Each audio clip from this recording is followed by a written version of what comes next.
Alright, so a Tron matchup here.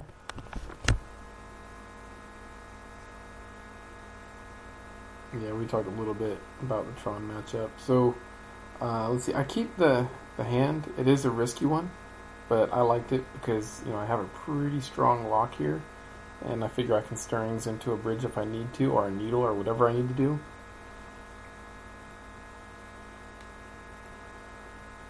Oh. Yeah, I don't thought seize yet because I'm trying to turn on this opal quick. And thought seizing now doesn't really matter. What matters, they're not going to get Tron before turn 3. So I figure I'll save my thought seize for turn 2 right before they get the Tron. And that'll give me some information.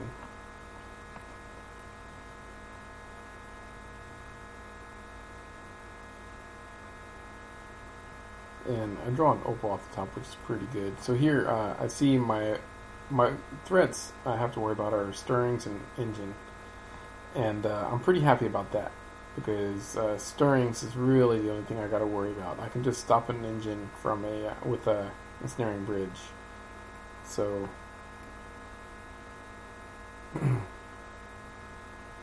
yeah, I play out a ton of mill rocks now.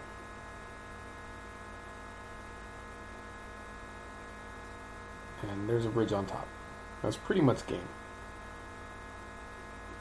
It's very easy to keep my opponent off of relevant threats now. So we go to game 2.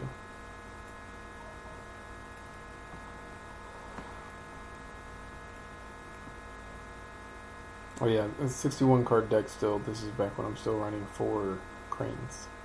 Um, let's see. Yeah, it's a decent hand.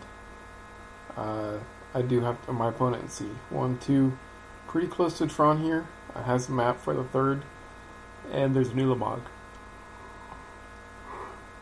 So, if I could get rid of the Ulamog and my opponent and draw a lock piece, one of the mill rocks before my opponent gets another threat, then I'd probably be okay.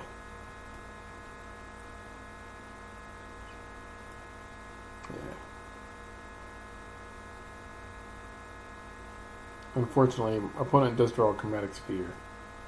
I think if I'm not mistaken, my opponent misplays a little bit here. So if you're a Tron player, I want to point this out for you. So when you're playing against Lantern, yeah, I got to play the map,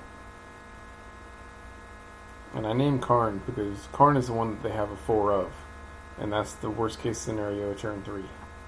So they also run 3 Oblivion Stone, but chances of them having a Karn versus an Oblivion Stone is greater, and they won't be able to play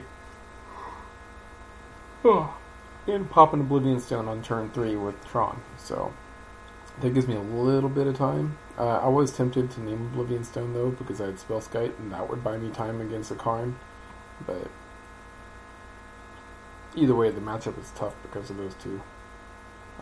It used to be a lot easier, but then they're printing a bunch of stuff. So the misplay that my opponent does here is the spheres. My opponent should just be playing the spheres and letting them sit. That is it. That is all my opponent should be doing. Because I cannot respond to the draw card on a sphere because it's a mana ability. But they're still going for it.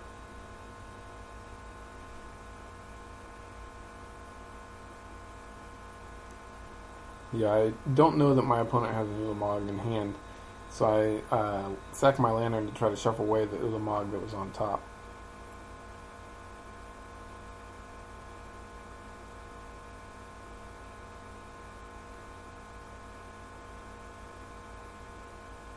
Oh yeah, I put the Lantern on top to continue to try to put my opponent off. Yeah. Opponent goes for my land for the World Breaker. I don't know why, honestly. I think it was probably right to go for a Lantern, or if they're going to go for a land, to take out the Ruins.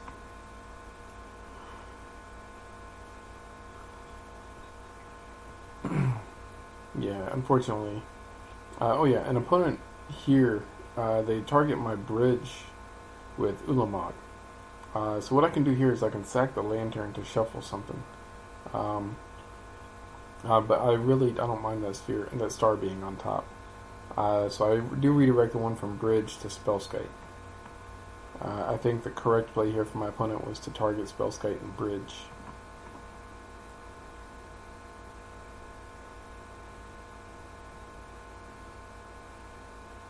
So now I can use Ghost Quarter to turn off Tron.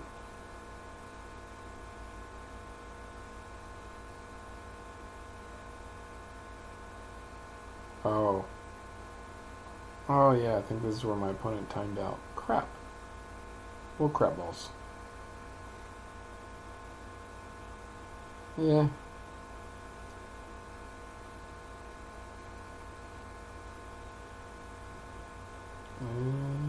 Okay.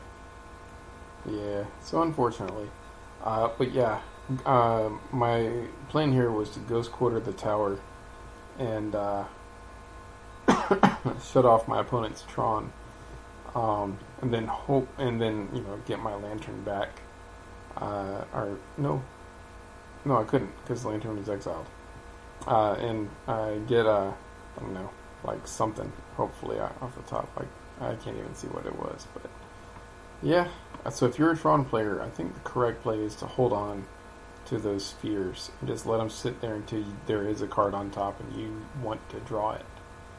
But anyways, thanks for watching. I'll just put this as a 1-0. Oh, wait, did I win the first? Yeah, I won the first game. So I'll just put this as a 1-0 since we didn't finish the match, actually, since my opponent timed out.